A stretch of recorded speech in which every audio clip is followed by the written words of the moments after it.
Hey everybody, tonight's video is called The Dream of Daniel. And tonight we continue our pass-through study here in the book of Daniel. We're going to be looking at the dream of four beasts in the establishment of God's kingdom. So we had just hit our halfway point through this short study through the book of Daniel on Saturday. And tonight we continue in chapter 7. We'll open up in verse 1. It says, "In the first year of Belshazzar, king of Babylon, Daniel had a dream and visions of his head while on his bed. Then he wrote down the dream, telling the main facts." So this represented a flashback for Daniel back to 553 BC. And this is 14 years before the Feast of Chapters. And so this chapter and the next chapter occur after chapter 4, but before chapter 5. And the dream of chapter 7 here moves far beyond Daniel's day to the coming of Israel's king to end all Gentile kingdoms and to establish his eternal kingdom. And the remainder of Daniel's book focuses on visions. And Daniel had where the first half focuses on the life and the times of Daniel, whereas the second half here is more focus on prophecy. And the Holy Spirit only wanted Daniel to share the main facts, not to actually go in great detail. In verse 2, it says, "Daniel spoke, saying, I saw in my vision by night, and behold, the four winds of heaven were stirring up the great sea."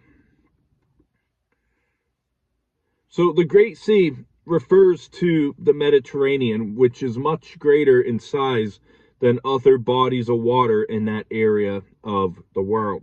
And here, the sea is used to represent the nations and peoples. And the number 4 is a number for completeness in the Bible. So when you see the four winds of heaven, it's the wind blowing from all sides of the compass. And the sea is also seen in the Old Testament for restlessness and dangerous turmoil of sinful men and nations. And the sea in the Old Testament is also home to dangerous monsters, evil monsters, such as the Leviathan that you find back in Psalm 74, verse 13 and 14. And sometimes in the Old Testament, you'll find that the sea is being used as a picture of Gentile nations, such as Psalm 74, verse 13, Psalm 89, verse 9, and Isaiah 57, verse 20. And the four winds of heaven are seen by some argued as in Psalm 35, verse 5, Psalm 48, verse 7, Psalm 107, verse 25, Isaiah 27, verse 8, and Isaiah 41, verse 16. They believe that it's describing God's sovereign power striving with men. And theologian David Strauss, I believe he was like a German type theologian, suggested that the four winds were satanic forces. In verse 3, it says, "And four great beasts came up from the sea, each different from each other." So these beasts represent the same empires as the individual parts of the image back in Daniel chapter 2. And these four kingdoms are argued by some as future kingdoms. Verse 4, "The first was like a lion and had eagle's wings. I watched till its wings from the earth. I watched till its wings were plucked off, and it was lifted up from the earth and made to stand on 2 feet like a man, and a man's heart was given to it." So we see the vicious, powerful, swift king of beasts represented Babylon, and winged lions guarded the gates of the royal palaces of Babylon. And Daniel's contemporaries, Jeremiah, Ezekiel, and Habakkuk, used animals in their writings to describe King Nebuchadnezzar. And the lion with eagle wings is an appropriate symbol for Babylonian Empire, also seen in Jeremiah 50, verse 44, in Ezekiel chapter 17, verse 3, and Ezekiel 17:12. And winged lions with human faces are common in Babylonian art at public buildings in Daniel's era. And it's also an unclean mixture of bird and beast. And the wings plucked off refers to Nebuchadnezzar's humiliation and later restoration after 7 years of insanity back in chapter 4. And Jeremiah 49 verse 19 through 22 shows Jeremiah also used both lion and eagle as pictures of Nebuchadnezzar. And Babylon's winged lions are on exhibit at the British Museum today even. In verse 5 it says, "And suddenly another beast, a second like a bear, it was raised up on one side and had 3 ribs in its mouth between its teeth. And they said thus to it, Arise, devour much flesh." So this is Medo-Persia, with the greater side of Persia and ribs referring to the vanquished nations. And bears, they are slower, they are stronger, and much more crushing than a lion. And the bear is seen as hungry for conquest. Verse number 6. "After this I looked, and there was another like a leopard, which had on its back 4 wings of a bird. The beast also had 4 heads, and dominion was given to it." So we see the leopard, which represents Greece with its fleetness and conquest. And under Alexander the Great, that was born in 356 BC. And Alexander the Great, he ruled quite a bit. He ruled from Europe to Africa to India. And the 4 heads represent 4 generals who divided the kingdom after Alexander's death at the age of 33 in 323 BC. And they ruled Macedonia, Asia Minor, Syria, and Egypt. And when we look at leopards, leopards are often seen or known as its sudden, unexpected attacks. And this one was especially swift and clever. Verse 7, "After this I saw the night visions, and behold, a 4th beast, dreadful and terrible, exceedingly strong. It had huge iron teeth, and it was devouring, breaking in pieces, and trampling the residue with its feet. It was different from all the beasts that were before it, and it had 10 horns." So no such animal exists. Rather, this is a unique beast pointing to the Roman Empire, already represented by iron in Daniel chapter 2, verse 40, devastating in conquest. And Roman dominion fell apart in 476 AD, yet it lived on in a divided status, Europe, but it will be revived and returned to great unified strength under Christ's second coming.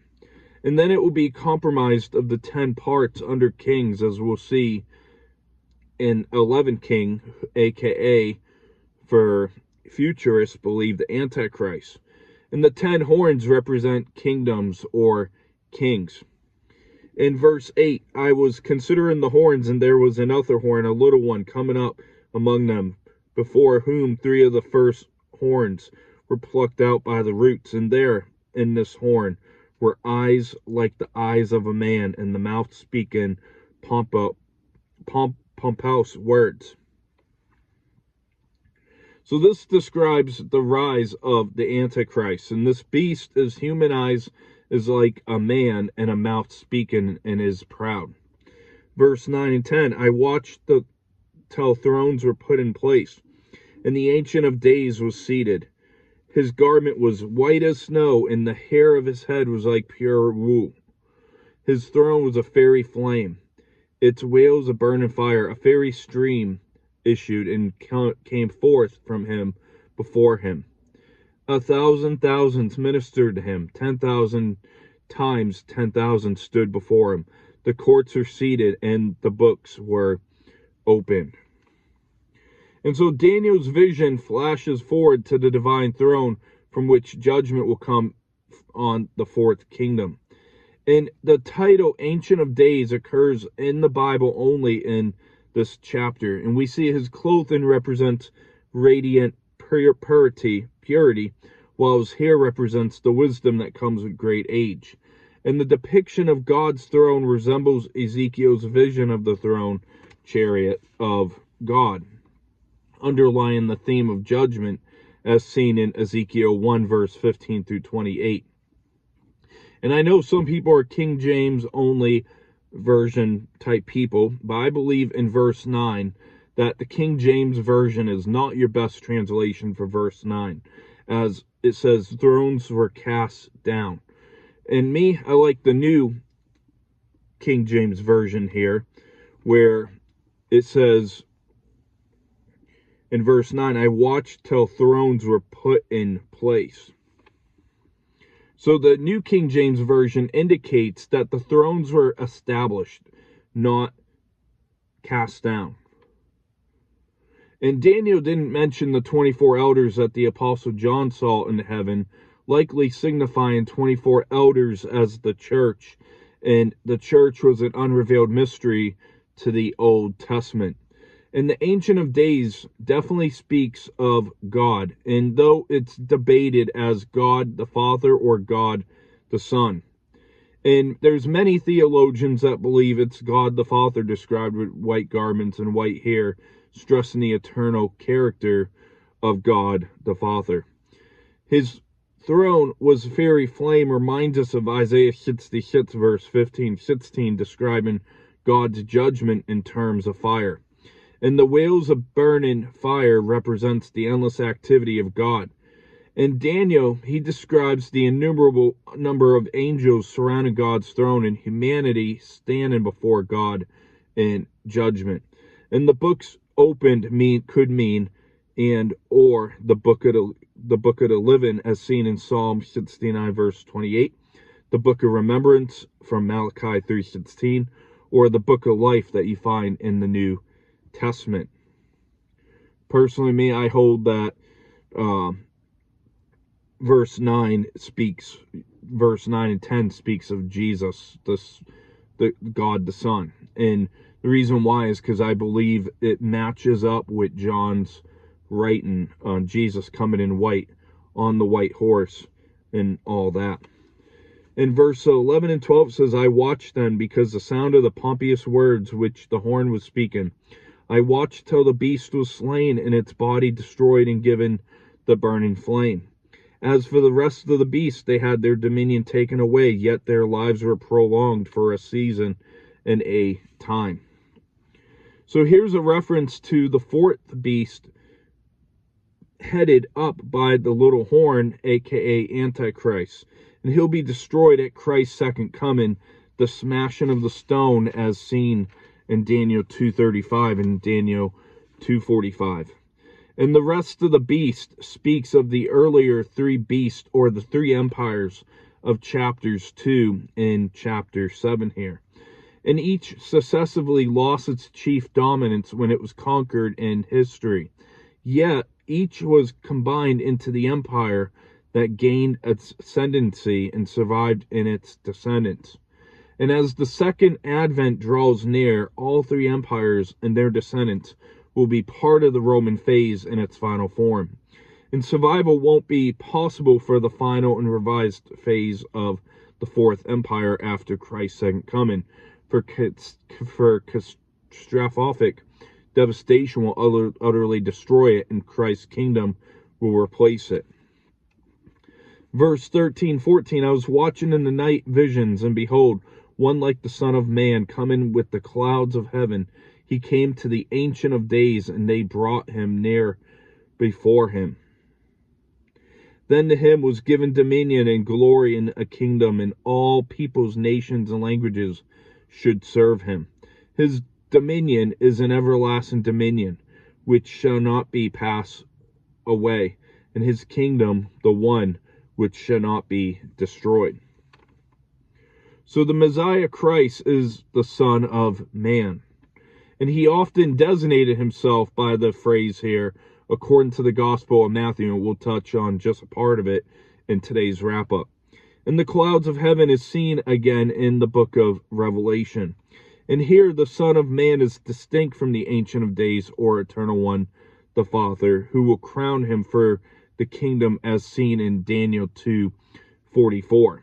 So, as mentioned, some theologians believe that the Ancient of Days is actually the Father, and then we see Jesus move into the picture here. And the picture of old age isn't that of being feeble. Rather, it highlights eternality, and divine wisdom the judge. And all people, nations, and languages are distinctions earthly, and speaks of the promise of an earthly kingdom ruled by Christ that merges into the eternal kingdom. And only God comes from the clouds, as seen in Psalm 104 and Isaiah 19, verse 1. And this expression, Son of Man, is used 69 times in the Synoptic Gospels, as well as 12 times in the Gospel according to John, referring to Jesus Christ. And Jesus is sovereign and exercises the rule symbolized by the stone that fell in Nebuchadnezzar's dream back in Daniel chapter 2. In verse 15, I, Daniel, was grieved in my spirit within my body, and the visions of my head troubled me. So coming judgment made him sad, because it meant that history to its end would be a story of sin and judgment. And the spirit indeed dwells in the body. Verse 16, I came near to one of those who stood by and asked him the truth of all this. So he told me and made known to me the interpretation of these things. So angels helped Daniel understand God's revelations, as we'll see in the next 2 chapters.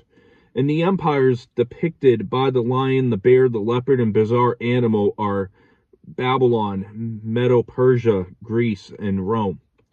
And the kings are the most notable leaders over these empires, such as King Nebuchadnezzar, as in Daniel 2:37-38, Cyrus, Alexander the Great, and finally the Antichrist. In verse 18, but the saints of the Most High shall receive the kingdom and possess the kingdom forever, even forever and ever. So those who trusted God possess the kingdom headed up by the Son of Man, the Messiah. And just as the 4 Gentile empires have individuals as kings, so the final kingdom has Christ as king. And God is referred to in this book as above all gods, as he was for Melchizedek and Abraham back in Genesis 14, verse 19-22, as well as Naaman in 2 Kings 5:17. And the saints aren't angels, but believers who share in Christ's kingdom. And the saints of the Most High will finally triumph alongside the Son of Man. In verse 19 says, Then I wished to know the truth about the 4th beast, which was different from all the others, exceedingly dreadful, with its teeth of iron and its nails of bronze, which devoured, broke in pieces, and trampled the residue with its feet. So this verse may refer to empires far greater diversity than previous empires, and its breadth of conquest. And it branches out into 2 great divisions, then near the end into 2 horns, confederacy of 10 nations, and even the 11th as the Antichrist kingdom, lasting until Christ's second coming. And Daniel was especially interested in this 4th beast, with just the way he goes on to describe it. In verse 20, and the 10 horns were on its head, and the other horn which came up before which 3 fell. Namely, that horn which had eyes and a mouth, which spoke pompous words, whose appearance was greater than his fellows. So this 11th horn, aka ruler, in his realm is small and less powerful before its big rise. And early in the future tribulation period, it grows to be larger or more powerful than any of the horns in the group. Verse 21, I was watching, and the same horn was making war against the saints and prevailing against them. So the final Antichrist will lead a great persecution of believers, especially in Israel. And saints can represent the church as well as saints can represent the Jewish remnant in the tribulation. Verse 22, until the Ancient of Days came, and a judgment was made in favor of the saints of the Most High, and the time came for the saints to possess the kingdom. So, as mentioned, Ancient of Days refers to God, the Eternal One, who confers the Messianic kingdom on the Son to rule at his second coming and following. Verse 23-24, thus he said, the fourth beast shall be a fourth kingdom on earth, which shall be different from all other kingdoms, and shall devour the whole earth, trample it, and break it into pieces. The 10 horns are 10 kings who shall arise from this kingdom, and another shall rise after them. He shall be different from the first ones, and shall subdue 3 kings. So the little horn Antichrist blasts his way to the zenith of world rule. Verse 25, he shall speak pompous words against the Most High, shall persecute the saints of the Most High, and shall intend to change times and law. Then the saints shall be given into his hand for a time and times and a half of time. So this refers to, in verse 25, to the 3.5 years, which the last half of the tribulation of Antichrist's power, continuing on to Christ's second coming as the judgment stone of Daniel 2:35 and Daniel 2:45, and the glorious Son of Man. And to Seventh-day Adventists, they actually have their own belief that the Sunday worship is the sign of the Antichrist. So if you go to church on Sundays, to Seventh-day Adventists, you serve the Antichrist. And verse 26, to continue, says, but the court shall be seated, and they shall take away his dominion to consume and destroy it forever. So God will have his court session to judge sinners in his sin, and he will remove the Antichrist rule and destroy him and his empire in eternal conscious hell. And I just want to point out here that as we go through Daniel, my friend Brian Peckham is doing a study here in the book of Revelation. So reach out, check him out on Facebook Live for further deeper study on the Revelation aspect of the end of times, the Antichrist, tribulation, all that. In verse 27, it says, then the kingdom and dominion and the greatness of the kingdoms under the whole heaven shall be given to the people, the saints of the Most High. His kingdom is an everlasting kingdom, and all dominions shall serve and obey him. So God's kingdom in both earthly and heavenly phases are given to his saints. And the final triumph of the saints through enduring persecution is the central theme of the chapter. And the kingdom is received, it is not achieved. Jesus is the one who gives the kingdom. And then verse 28 closes out the chapter. This is the end of the account. As for me, Daniel, my thoughts greatly troubled me, and my countenance changed, but I kept the matter in my heart. So many things troubled Daniel in his vision, just like any of us. If we took in what Daniel saw, we would be way overwhelmed. I mean, it's overwhelmed to just read through the prophecy of Daniel. And so he was convinced that this prophecy was true, that it wasn't just something, that he was fantasizing. And so to wrap up, we look tonight at the introduction to the visions of the 4 beasts. Verse 2 and 3 shows where the 4 beasts come from. And let's go over to the book of Revelation, chapter 13.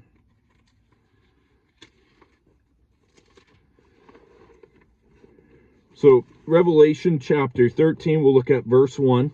And this is the John's revelation of the beast from the sea.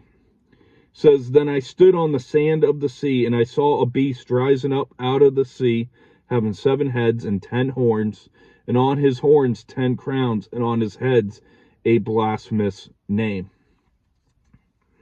So the sea represents nations and people. And Daniel chapter 7 verse 4 through 6 gives a description of the first 3 beasts. Verse 7 and 8 gives us the description of the 4th beast as a dreadful horned beast with 1 visible horn. And I'm going to read verse 2 through 10 next on John's Revelation 13 verse 2. Now the beast which I saw was like a leopard, his feet were like the feet of a bear, and his mouth was like the mouth of a lion. The dragon gave him his power, his throne, and great authority. So it's very interesting to see how John's revelation lines right up with Daniel's here. And I saw one of his heads as if he had been mortally wounded, and his deadly wound was healed. And all the world marveled and followed the beast. So they worshipped the dragon who gave authority to the beast, and they worshipped the beast, saying, Who is like the beast? Who is able to make war with him?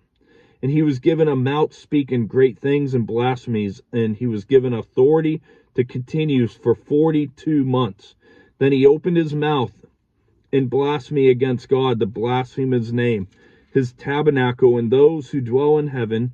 It was granted to him to make war with the saints and to overcome them.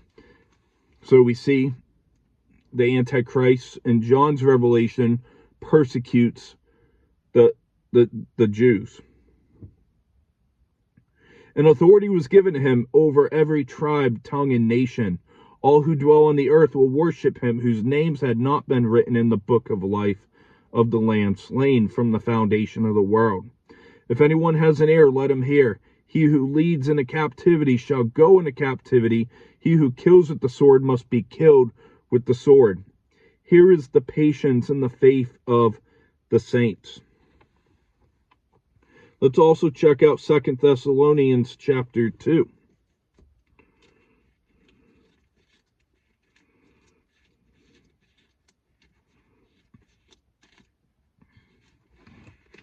Second Thessalonians chapter 2, and we'll look at verse 3 through 10. It says here, Let no one deceive you by any means, for that day will not come unless the falling away comes first, and the man of sin is revealed, the son of perdition, who opposes and exalts himself above all that is called God or that is worshipped, so he sits as God in the temple of God, showing himself that he is God. Do you not remember that when I was still with you, I told you these things? And now you know what the restraining, that he may be revealed in his own time? For the mystery of lawlessness is already at work. Only he who now restrains will do so until he is taken out of the way. And then the lawless one will be revealed, whom the Lord will consume with the breath of his mouth and destroy with the brightness of his coming. The coming of the lawless one is according to the working of Satan with all power, signs, and lying wonders, and with all unrighteous deception among those who perish, because they did not receive the love of the truth, that they might be saved. So that's another passage of the perspective of the Antichrist. And Daniel 7, 9, and 10 shows the Ancient of Days and the scene surrounding his throne. And we discussed the books that are in front of him. But I want to go over to Revelation chapter 20 and verse 11 to the great white throne.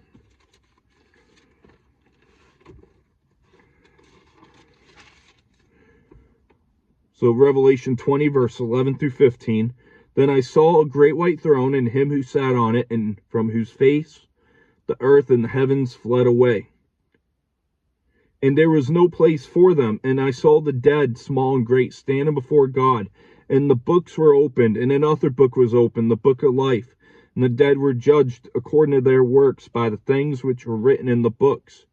The sea gave up the dead who were in it, and death and Hades delivered up the dead who were in them. and they were judged each one according to his works. Then death and Hades were cast into the lake of fire. This is the second death. And anyone not found written in the book of life was cast into the lake of fire. So we see a time that the books are opened is at the great white throne. In verse 11 through 14 of Daniel 7 shows the horn is conquered by the Son of Man. And John's revelation showed the Antichrist with boastful, blasphemous speech as well.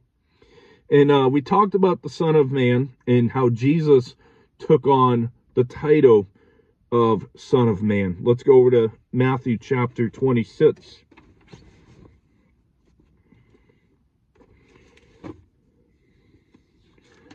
Matthew chapter 26, we'll look at verse 62 through 64. It says, and the high priest arose and said to him, do you answer nothing? What is it these men testify against you? But Jesus kept silent, and the high priest answered and said to him, I put you under oath by the living God. Tell us if you are Christ, the Son of God. So we see that the high priest is saying, tell us who you are. Do you really think you're the Son of God? Jesus answered in verse 64. Jesus said to him, it is as you said. Nevertheless, I say to you, hereafter you see the Son of Man sitting at the right hand of the power and coming on the clouds of heaven. So right there, under the trial of Jesus, we see that Jesus is saying, basically identifying himself with God. And so Jesus referred to himself as the Son of Man, and it caused religious leaders to accuse him of blasphemy. And Daniel 7 verse 15 and 16 shows Daniel's reaction to the vision and requests for understanding. Verse 17 and 18 is a summary of the vision of the four kings conquered by God, and their kingdoms are given to the people of God. Let's go over the book again of Revelation, John's Revelation, chapter 5, and we're going to look at verse 5 through 10.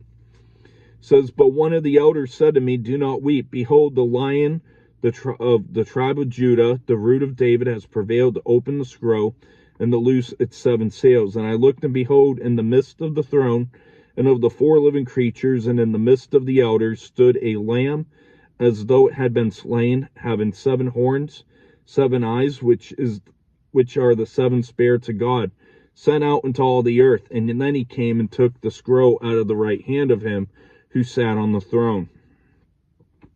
Verse 8. Now when he had taken the scroll, the 4 living creatures and the 24 elders fell down before the Lamb, each having a harp and a golden bowls full of incense, which are the prayers of the saints, and they sang a new song, saying, you are worthy to take the scroll and to open its seals, for you were slain, and you have redeemed us to God by your blood out of every tribe and tongue and people and nation, and have made us kings and priests to our God, and we shall reign on the earth. So we see that Jesus is the Lion of the tribe of Judah. And Daniel chapter 7 verse 19 through 22 shows Daniel's specific request to know about this visible horn. Verse 23 through 27 shows the meaning of the visible horn and its defeat, aka the Antichrist. And the chapter ends with Daniel's troubled reaction to the vision and its interpretation. And that's going to wrap up our study for today. We'll see you next on Saturday in a couple days for our 10th topical Saturday of 2025. And I'll let you know Saturday morning what that focus will be on. So I hope you have a great rest of your week. God bless, and we'll see you then.